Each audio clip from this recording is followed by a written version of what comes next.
Hmm. So you are telling me that there is a world, much like the one that was in this movie, on this phone. Paul! Much better. Now the review can continue.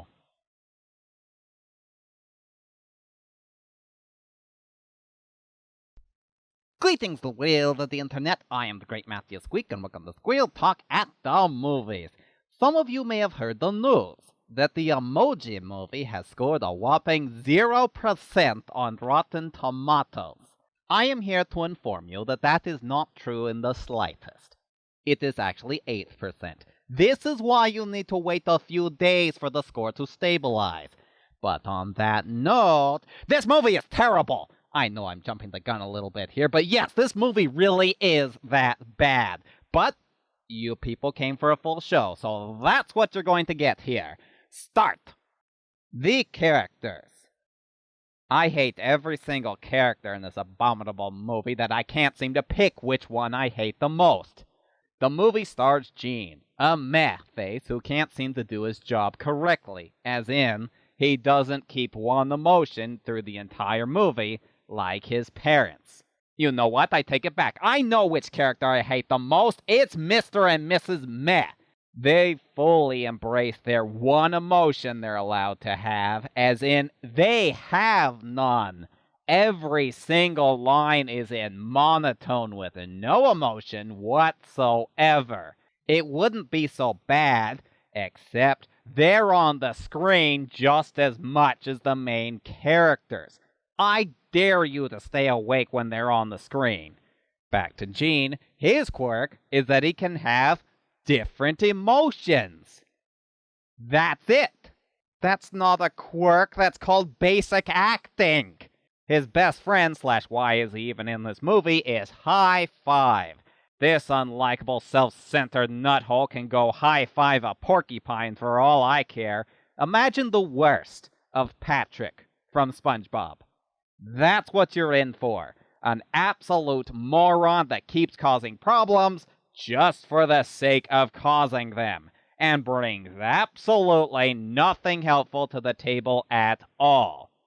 And the final main character in this lineup of awful is Jailbreak. She, well, without giving it away, is trying to be the exact opposite stereotype of the stereotype that she is. This makes her not quite a stereotype, trying to be one. And trust me, that makes her just as boring and annoying as the rest of them. All these characters are bad enough, but then there's a movie about them. The plot. Gene, the meh, can't make a meh face, and failure to do so is apparently the death penalty. Jail? No. Banishment? No. Fired from your job? No. Death. Yes, one of the underlying problems that bugged me through this movie is there's a lot of subtle deaths in this kid's movie.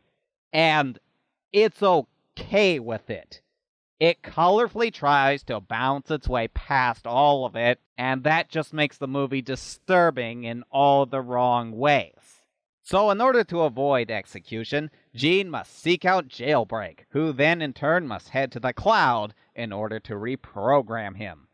Oh, and High Five is there for some reason. It's just an excuse for the trio to wander through the different apps on the phone, and it all feels like a waste of time. It's like the writers themselves were just playing on their phones the whole time instead of writing an adventure script.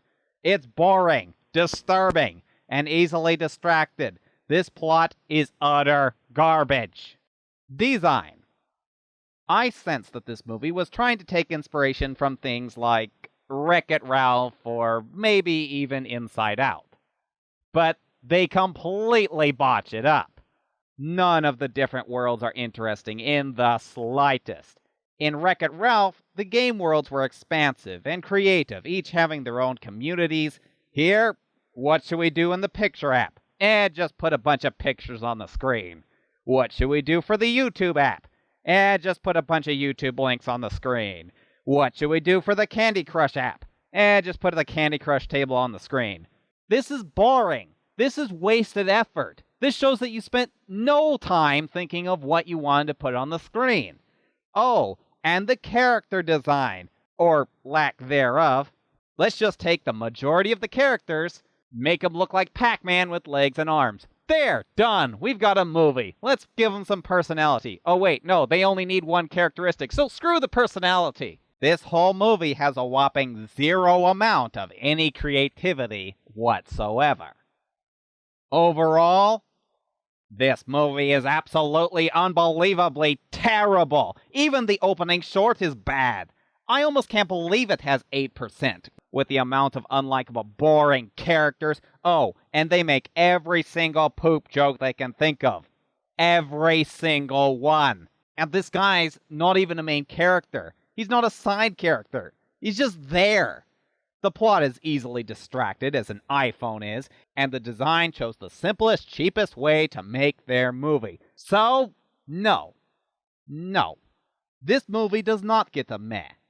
It wishes it could have a meh, but no. This movie gets a stay away from it.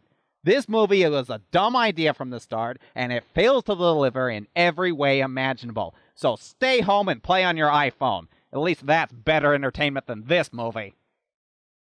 And now for a moment with previews. It certainly looks like it'll have some charm to it, because nothing improves a historical/biblical movie like annoying talking animals.